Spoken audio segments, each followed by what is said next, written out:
சொல்லுவேன், உங்க வீட்டு காரியத்துக்கு நீங்க உட்கார்ந்து ஜெபம் பண்ணுங்க.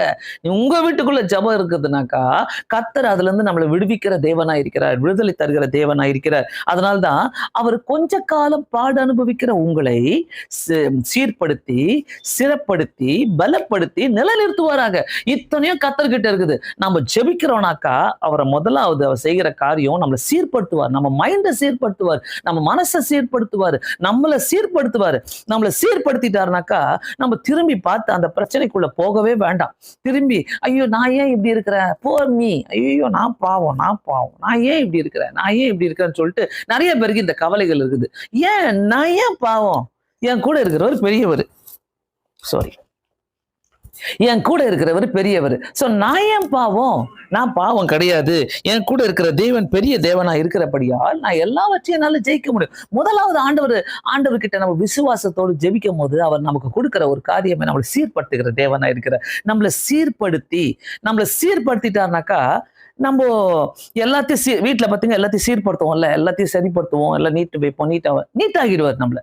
நம்ம வீணான எண்ணங்களுக்குள்ள போக மாட்டோம். சப்போஸ் நம்மளை சீர்படுத்தலைனாக்கா அங்கதான் நம்ம ஐயோ நான் பாவம், நான் எவ்வளவு கஷ்டப்படுறேன், எனக்காக யார் பரிதாபப்படுறா, எனக்கு யாரு எனக்காக ஜெபம் பண்ணுவா, நான் எங்க போய் சொல்லுவேன், என் கஷ்டத்தை யாருக்கு, இப்படிலாம் புலம்புவோம். அதனாலதான் இந்த இடத்துல சொல்றாரு, நம்மள விசுவாசத்துல உறுதியா இருந்து அவனுக்கு எதிர்த்து நில்லுங்கள். முதலாவது கர்த்தர்கிட்ட நம்ம வரும்போதே அவர் நம்மளை சீர்படுத்துகிற தேவன். ரெண்டாவது ஸ்திரப்படுத்துகிற தேவன். Be strong.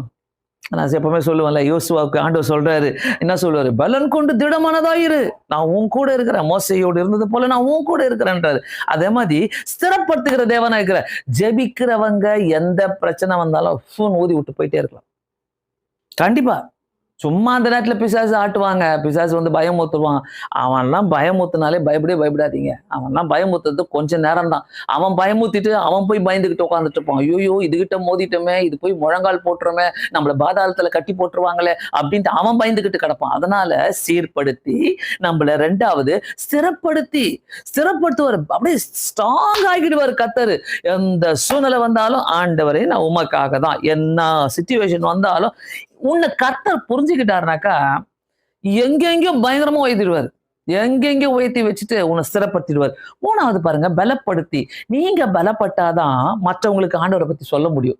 நீங்க பலமா இருந்தாதான். எங்க பலம் வேணும்? நம்மளுக்கு மனசுல பலம் வேணும், மைண்ட்ல பலம் வேணும், நமக்கு நல்ல பலன், நம்மளுக்கு பிசிக்கலி நம்மளுக்கு நல்ல பலம் வேண்டும், மென்டலி பிசிக்கலி நமக்கு நல்ல பலன் வேண்டும். பலப்படுத்தி ஆண்டவர் இத்தனையும் செய்கிறார், உங்களை நிலைநிறுத்துவார்.